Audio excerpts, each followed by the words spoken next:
Hello, everyone. Welcome back to this week's episode of That's Bonkers, Bruh, where we talk about the strange and unusual, the interesting, and anything downright bonkers.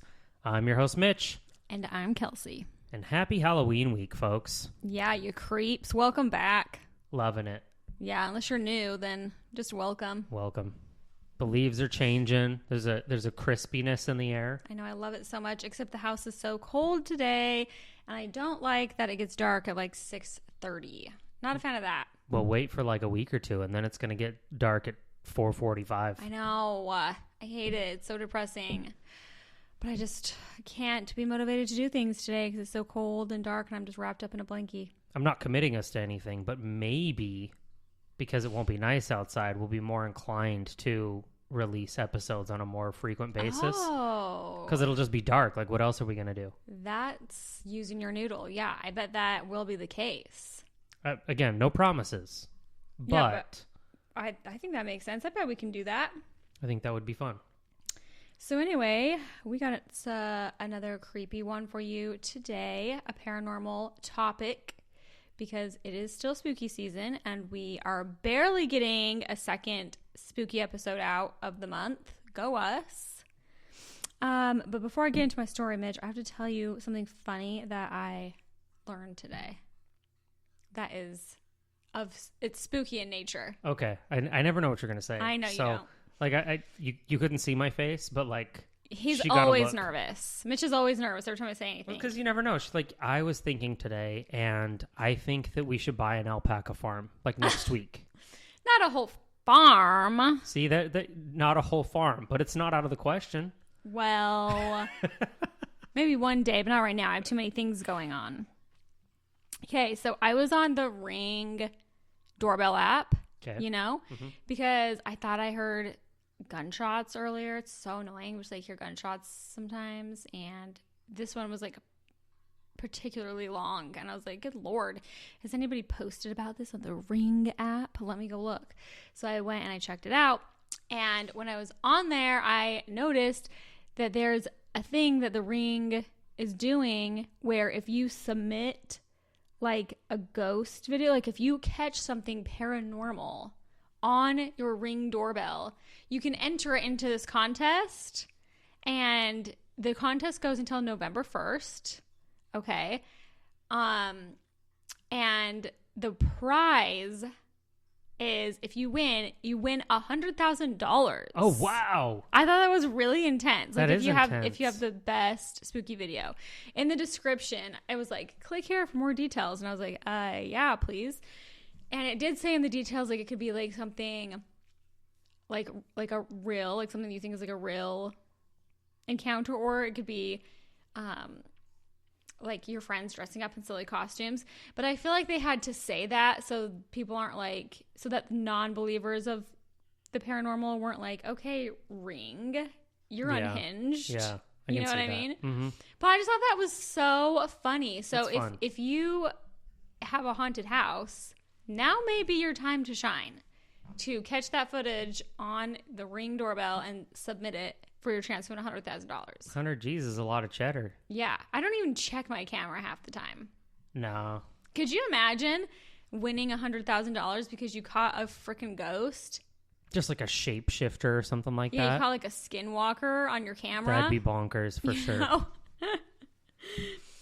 So I guess everybody out there, check your cameras and see if anything creepy pops up. I feel like you could absolutely use like AI to do something like this for you. Probably, but I just thought that was so funny and random. And how are they going to pick? It's up to, so it goes to November 1st, or as soon as they get up to 5,000 entries. Okay. They're not going to do more than 5,000 entries, evidently. But I'm like, how many people? So many things to sift through. I know. And how do they decide? I don't know. I've never wanted a haunted house so bad. How about haunted outside the house? Yeah. That's fine. Well, maybe we should we'll get Titus to dress up like a ghost and have him run past real quick. Have him get the zoomies. Do one of those like spider costumes where like Yeah. the dogs run and like the legs just get going. Like, what was that? Just let him fly past the front door. Yeah, we might win some money. You never know. Somebody's got to win. That'd be fun. So anyway, Do you want to go first? You want me to go first? Why don't you go first? I feel like, ladies first. And right. We have, I think, just a couple of topics today. Yep. But we'll run through them all. Well, at least mine. I know that mine, it's kind of one continuous story. There's a fair amount of content, but pretty fun stuff. Yeah, because, I always love the paranormal. Yep. I have to refrain from just doing paranormal every single time because this isn't technically a paranormal podcast. It's a just everything bonkers podcast. Mm-hmm. But anyway, so my mom actually gave me this topic. She texted me and was like, you totally don't have to do this, but if you want, this might be a fun topic to do on your podcast. I was like, yeah, I'm going to do this. This is actually a really good idea. So it's another local legend in Utah, located in Kaysville, Utah.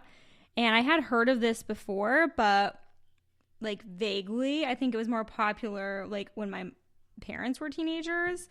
So although I had heard of it, didn't know any of the history or anything. And it's about a place called Kay's Cross. So Kay's Cross, first of all, let me just tell you, this local legend is kind of bizarre. It involves so many different things. It involves werewolves. It involves ghosts. It involves polygamists. Okay. Murder. And a cult leader. Wow. There's a lot going on with this story on the back end. That's like all things bonkers. Yeah, I really just thought oh yeah, it's like this haunted place. Why is it haunted? But then you dive in, there's all these random things about it. Okay, so Kay's Cross, it was a 20-foot stone cross located in Kaysville. It's not there anymore. It got blown up eventually, and we'll get to that. So now it's just kind of like a pile of rubble. I know, it got blown up. No, it did. It not got just bombed. taken down, No. or just it literally was like TNT'd. Uh-huh. Wow. Okay. Yeah, it got blown up. So it's not there. I mean, it's there, but it's it. no longer a 20-foot cross. It's like a pile of rubble. Okay. But people still go to the site and everything. We'll get into it. It was a 20-foot cross located in Kaysville. Okay. And had you ever heard of this place or no? Never. No, this is completely uncharted territory for me. All right. Well, this will be interesting for you. Okay, so the exact origins of Kay's Cross remain debated, with different explanations offered over the years. One common theory is that the cross was built in 1946 by members of the Kingston clan, a polygamous family led by Charles Eldon Kingston, who founded the Davis County Cooperative Society, also known as the Order, is what they also go by, or the Co-op. This was a fundamentalist offshoot of the mainstream LDS church. They branched off in the 1920s because they still wanted to practice polygamy, I guess. The Kingstons owned land in this area, including the site where Kay's Cross stood. Another theory links the cross to Krishna Venta, a religious figure, aka cult leader, who claimed to be the reincarnation of Jesus Christ. So, totally mentally stable. Be real. Mm-hmm. Yeah, he's totally mentally fine. Born Francis Penkovic, Venta was a cult leader based in California, but was believed to have had ties to Utah. According to Malvern Hansen, who was a member of the Kingston clan, Venta convinced the family to construct the cross as a symbol of knowledge. Hansen noted in this journal that the K on the cross represented knowledge rather than Kaysville or Krishna, as some later speculated. The cross was designed with grooves to hold religious texts, which were intended to be covered by stained glass, but the project was left unfinished when Venta left to go to California. Sorry, my phone is so dumb. So, Kay's Cross has been the focus of many legends, as I've mentioned with the werewolves and all that crazy stuff, some involving supernatural or darker themes. One persistent story claims that the cross was built by a polygamist who murdered his wives and buried them around its base. Some versions of the story suggest that when the seventh wife was killed, her heart was placed inside the cross.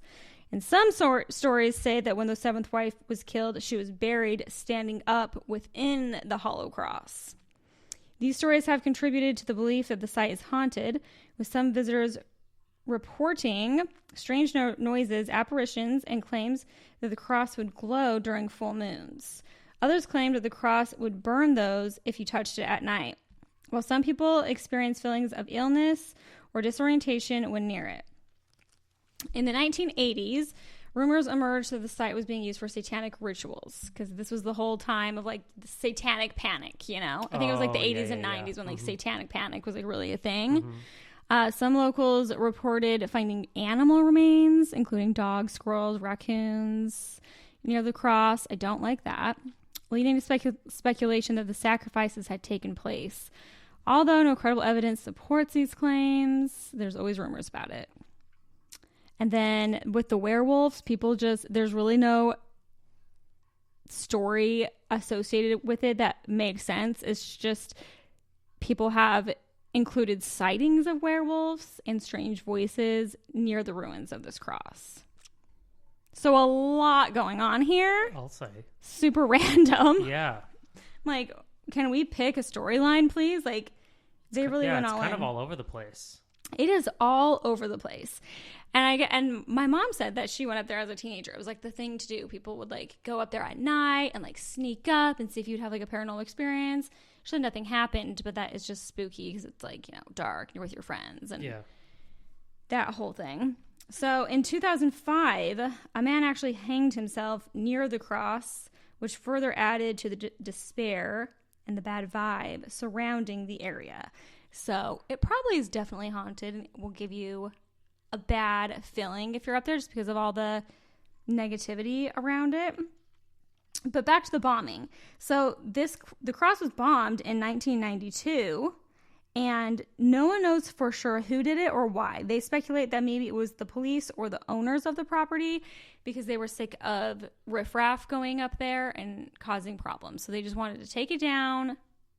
But, I mean, people still go up there, so I don't know. But they never fully figured out who bombed it and why. The current owners, so the Kingstons, still own the land. And the people that live on the land now, like right close to the cross, they actually open the land to tours and are just leaning into this as a way to make. I totally would make a few bucks. Yeah, as a way to make money. So they actually do tours of it in October. Okay. Yeah. Which I don't know anybody. I'm assuming that they still do them. Like I saw their website online. It seems like they still do them.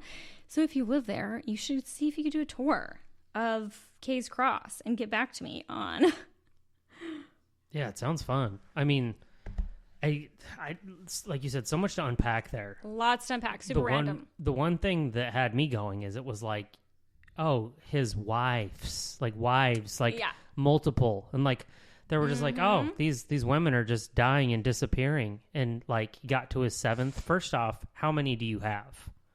Yeah. If you're killing them off one by one, and 7 is this mythical number where either the heart is on the inside or she's standing up on the inside. Yeah, it doesn't say why in the story why he would have killed his wives, but I'd like to take a deeper dive, I think, into this cult because I've never heard of it. Yeah, this guy, the cult is confusing because the guy changed his name a couple times. But as I was doing more research, it sounds like this cult leader guy that was back and forth between like Utah and California, he kind of just like manipulated the Kingston clan. They all have so many different names: the Kingston clan, the Order, the people who are practicing the polygamy. He kind of just like manipulated them into like kind of being part of his cult for a minute and erecting this cross in his honor. But he was like, oh no, it's knowledge. It's whatever. But it was like really for him. It's kind of what people have come out and said. Self-centered, just a narcissist, I guess. Yeah, I guess so. He sounds really unhinged. You don't say. Yeah, but yeah, and also my research, they've tried, reporters and bloggers and stuff had tried to reach out to the Kingstons in the past and get information about the cross, but they are super private and just not having it. Because, yeah, they're basically a cult themselves. And so it's still going on, technically. The Order or whatever. Oh, yeah. Oh, it's still very much in full swing. Yeah, it's a thing. Okay. To the best of my knowledge, yeah. And they're going to keep to themselves because they've been persecuted for, like, child abuse and stuff. That's so unlike cults. I know. So they kind of just keep to themselves. And it's like, oh, yeah, well, no doubt they keep to themselves. They're not going to be out in the media talking about Kay's Cross.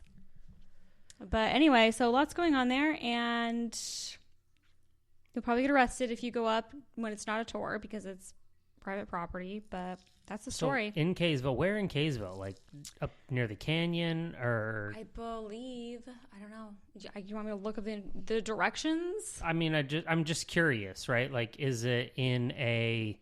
It says in a hollow. Cemetery? A hollow? That's what it said, in a hollow. Huh. Interesting. I bet my mom will tell you where it is. She probably, well, I mean, she's been there, so hopefully. I don't know. Let's see if I can look it up. Give it a goog. It's got its own Wikipedia.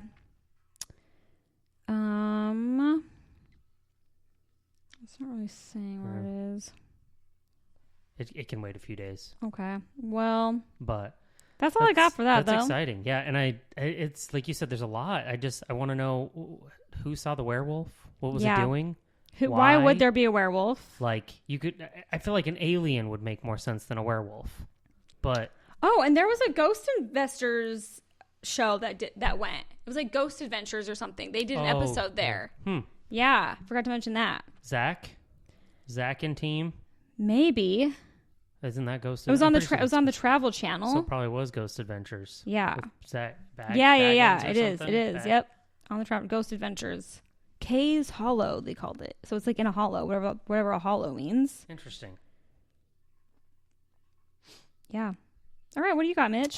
So I am back out here into North Carolina, and I think everyone saw a lot of the things on the news that took place over the last few weeks about Hurricane Helene, Asheville, Western North Carolina, really getting hammered, and quite frankly, this estate that we want to talk about today, which is the Biltmore. So the Biltmore is the largest single-family home in the United States, even to this day. Privately owned, yeah.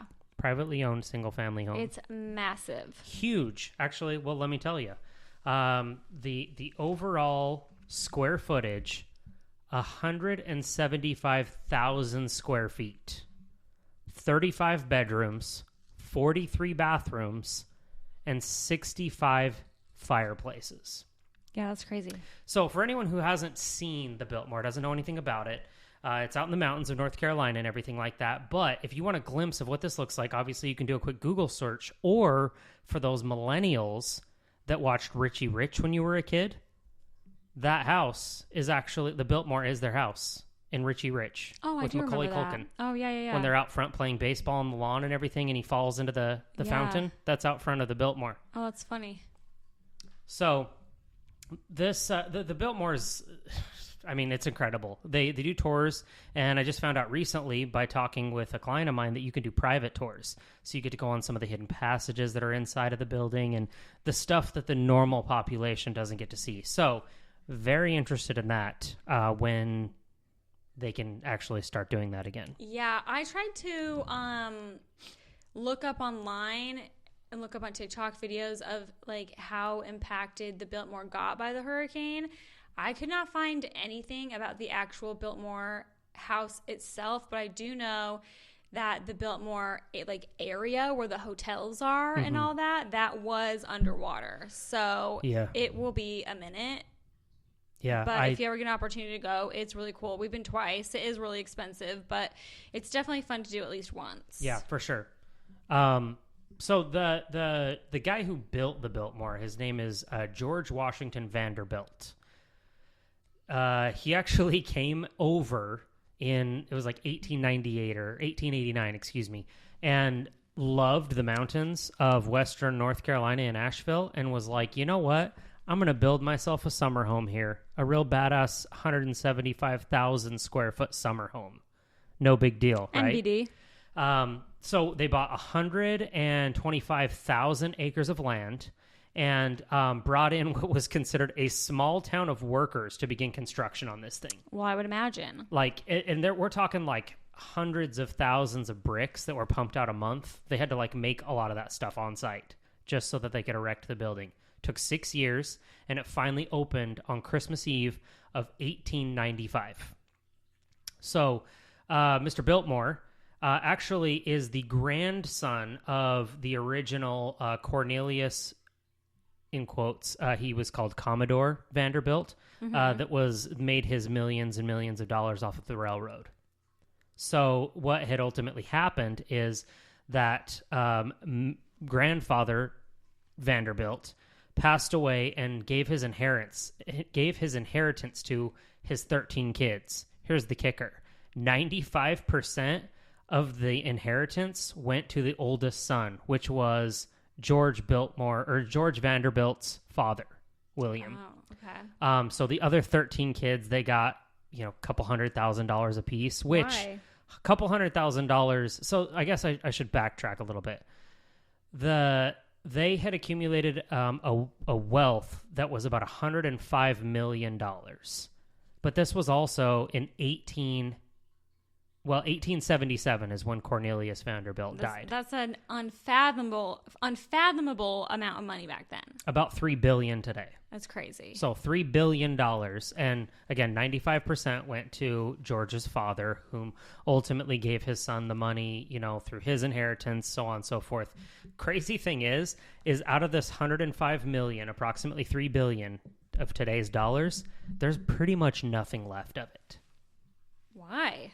Because they all squandered it. There was people that took over some of the parts of the businesses and they fell apart. Also, when you take into consideration how big the railroad was then versus what the railroad is now, it's like one of those, I guess, sort of antiquated businesses that sort of fell off.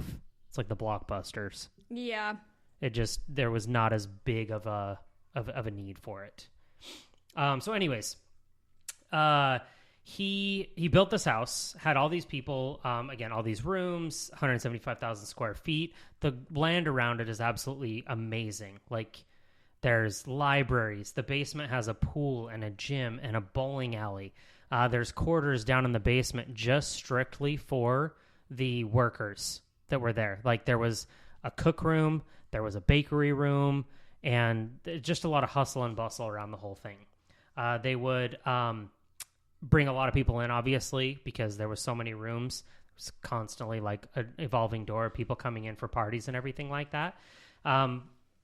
Which is why, or what I'm getting to, I guess, is there's a lot of hauntings within this house. So Mr. Vanderbilt had a wife, Edith, who is frequently quoted as having to go into his library and into his reading chair. And that's where people start to see a lot of these hauntings today. It seems to me that the Biltmore itself has generally pleasant, quote, hauntings. Mm-hmm. There's not really anything that's real malicious, but George definitely, after his death due to an appendectomy surgery complication, he obviously continues to love his library because people can see his premonition in the library. They can see him in his reading chair. You will hear, or people can hear, Edith's voice calling out to George because she obviously would go down to the library quarters to bring him into the grand hall where they would have meals and whatnot. So she's seen walking around the hallways. Where it gets a little darker is the basement around the pool. It always is the basement. So around the pool, it said, fortunately I didn't feel anything, but the guests will get anxious and nauseous around the pool. There is sounds of splashing and laughter going on in the pool. There's also a, quote, lady in black. Ew. That kind of will be seen on the outskirts of the pool and whatnot that definitely is said to bring a lot of unease. The lower quarters that I talked about earlier with the servants and everything, they said when you hold still, a lot of the times they'll see quick shadows darting from room to room as if there's, again, this just hustle and bustle going on. Yeah, that place would be terrifying at night. Oh my gosh, so terrifying. Especially considering all of the, secret passages and everything like that. Yeah, that is terrifying. There's just so many places for people to hide. Yeah. There's, it's a smoke-free environment now because, obviously Mr. Vanderbilt died. Edith Vanderbilt ended up remarrying, living there for quite some time. They had a daughter together. Their daughter, I think Cornelia was her name. She ended up taking some of her inheritance after her father had died, which is somewhere in the realm of about $50 million. Married an aristocrat from Britain, and then quickly divorced him after she got her money. Ended up going to Paris, getting heavily involved in the art scene, dyeing her hair pink and changing her name to Nilcha. Nilcha. She never came back to the Biltmore ever again. But that was one of the things that I found that was interesting, is that it's quoted that you see George, you hear and see Edith, but even though Edith spent more time with her second husband living in that home, it was like quoted as like, oh, he just doesn't want to be there anymore. So it was like George and Edith were like the real true loves type of thing. He was just like a placeholder, I guess. Yeah, but they were married for a pretty decent amount of time. I don't remember the exact dates, but regardless, but she was married to her second husband. I think his name was Peter, for much longer. The other thing is that it's still technically owned by the Vanderbilts, but it's open and operated by it's like a what's the word I'm looking for? Like a national park. That's not what it is, but like it's operated by like a national park organization type of thing. Because it's like a historic building. Yeah, something like that. And that's why you can do the tours and everything. So it's clearly like a smoke-free environment, but it is also said as part of the hauntings as well that you can still smell cigar smoke wafting out from the gentleman's lounge, where there was like billiards and everything like that in there. Well, yeah, it's probably embedded in the wood. I mean, I didn't smell anything. It's like, it seems like it's one of those things that it would just have to be like, there's some guy that's still just hanging out, having a cigar and a whiskey or something, you know? I guess, but think about when someone smokes like cigarettes in their house, you can't ever get that smell to go away. So if people are just smoking it up in a lounge, then you'd probably have like a humid day and it would like emit from the wood or something. I'm not saying you're wrong, but I am saying you might be wrong.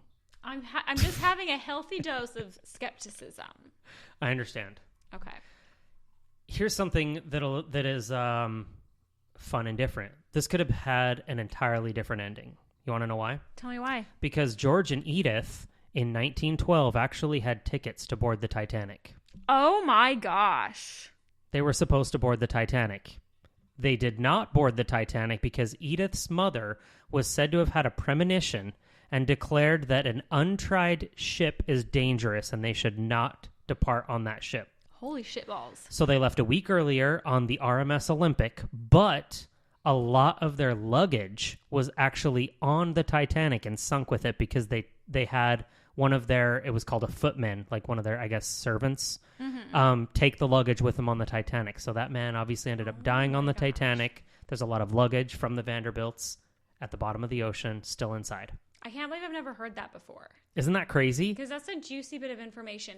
Imagine like finding out that the Titanic is sunk and you were like, oh my gosh, we were supposed to be on that boat. What a sinking feeling. Yeah. They said it was like they probably got to their house and then found out like a day or two later that the Titanic had sunk. Yeah, because it's not like now when you like have the news app on your phone. Right, because they bounce back and forth because technically I think Edith was, I think she was from France.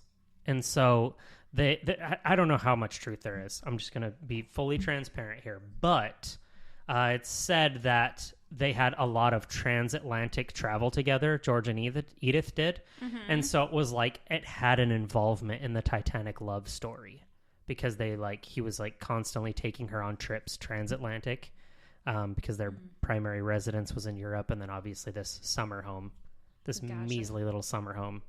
But what a pain in the ass back then to have your main house be in another country and then you have a summer home. Their main house was in France? I don't know if their main house was. I think if I remember correctly, the Vanderbilts, I might screw this up, but I think the Vanderbilts were technically Dutch. And they had no obligation around money. Yes, they like ran things, but it was like at that point it was you're way up here, just you own the company. You're like Bezos. He doesn't get involved in much. No, I know, but I'm saying and it's so a pain money to is not an travel. option. You're just like bouncing around, and it's like right, but like they're not flying on airplanes back then. No, it's like a whole ordeal. You have to like take a boat and a train. It's like a days and days to get places. You're in a rush to get nowhere, though. I guess.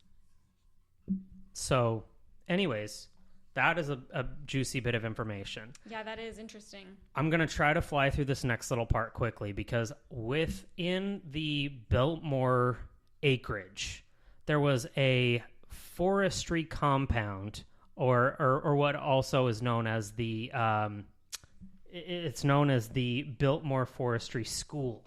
So, also constructed in 1898, it actually was erected, obviously, by George Vanderbilt, but he brought over one of his co-founders. He said it was a German named Carl A. Schenk, and he was employed as the primary forester for the Biltmore Estate. So he was the one that actually helped kind of like beautify the gardens and really put the science behind the whole thing. Mm-hmm.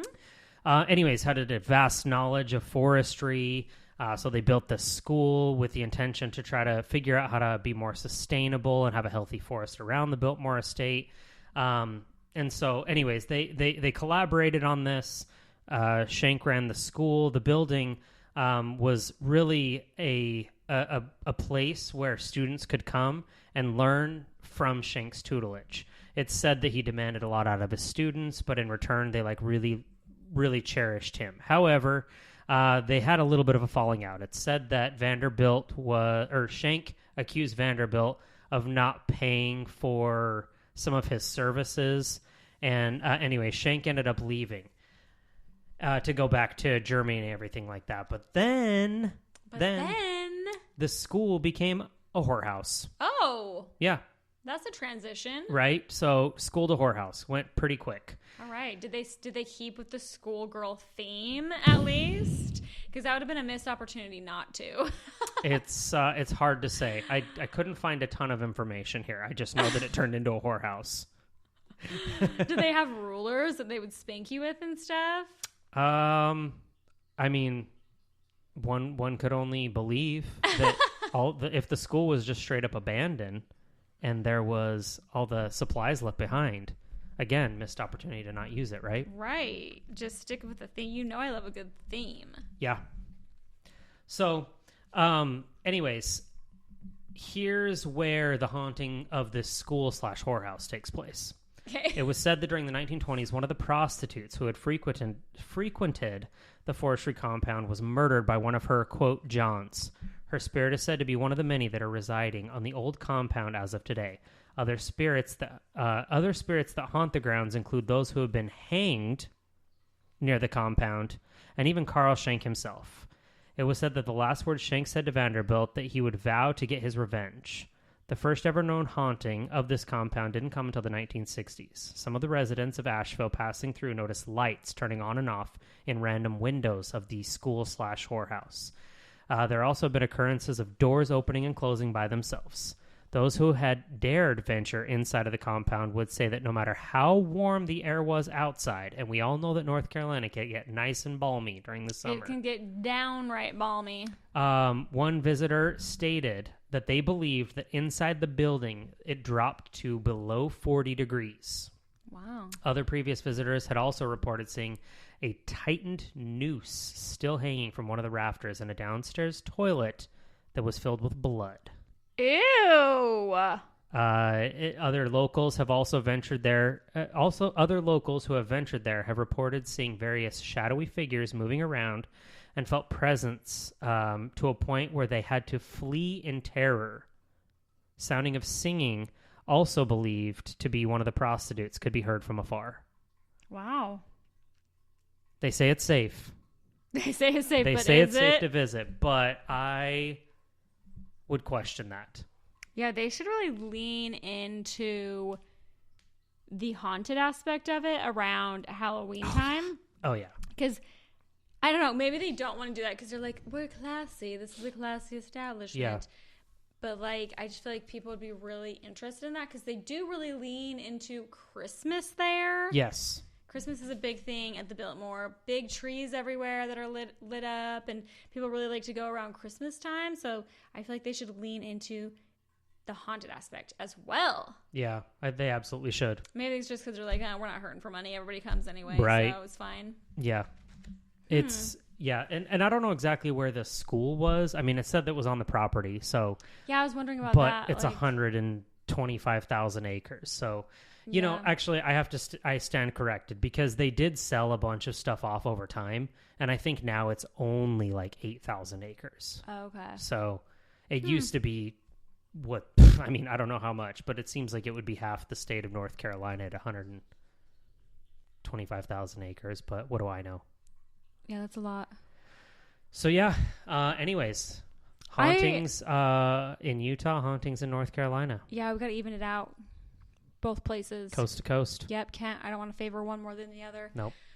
One thing that I would like to revisit for a second that I always think about whenever we talk about the Biltmore is the one daughter that you were talking about that like went to Paris and like dyed her hair pink and blah, blah, blah, blah.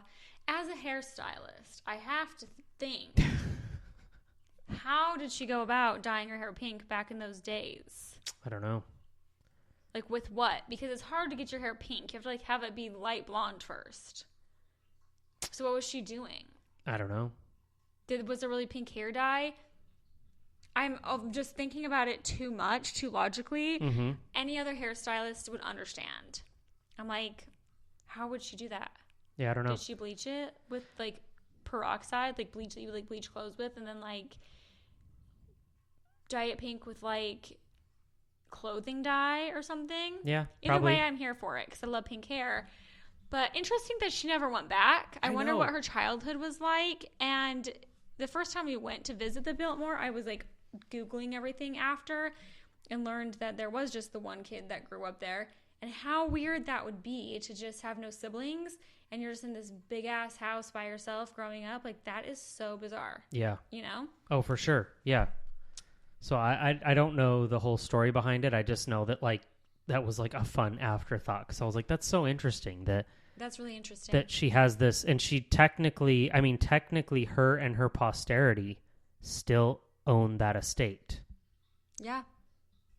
She's probably passed now. I mean, that was like I'm the sure. early 1900s.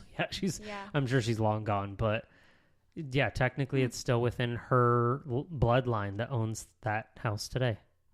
That's cool. It'd be cool to just be born wildly wealthy. How would that be? A little old money action. Yeah. And I'm sure they had just all the animals too, right? Like just on a random Wednesday, you could just go ride horses for like as long as you wanted. Yeah, that'd be cool. I feel like I'm meant for that life. You never had to work or anything like that? Yeah. You're going to have to keep dreaming on that one, unfortunately, hon. All right. Well, thanks for doing most of the heavy lifting on that one. No, I think it was pretty equal parts, but no, you did. This was you fun. Did a lot more talking. I'm a little bit of a slacker today. That's all I had. That's all I had for today. I'm tired. It's just me going down the history rabbit hole again with sprinkles of haunting. Yeah, I like it. That was interesting. I'm here for it. Yeah. So, anyways, fam, stay safe out there. Halloween is this week. Have a good Halloween. Don't get a tummy ache. Stealing your kids' candy. Exactly. And we will be back with the next episode very soon. In November. All right, guys. Have a good night. Bye. Bye.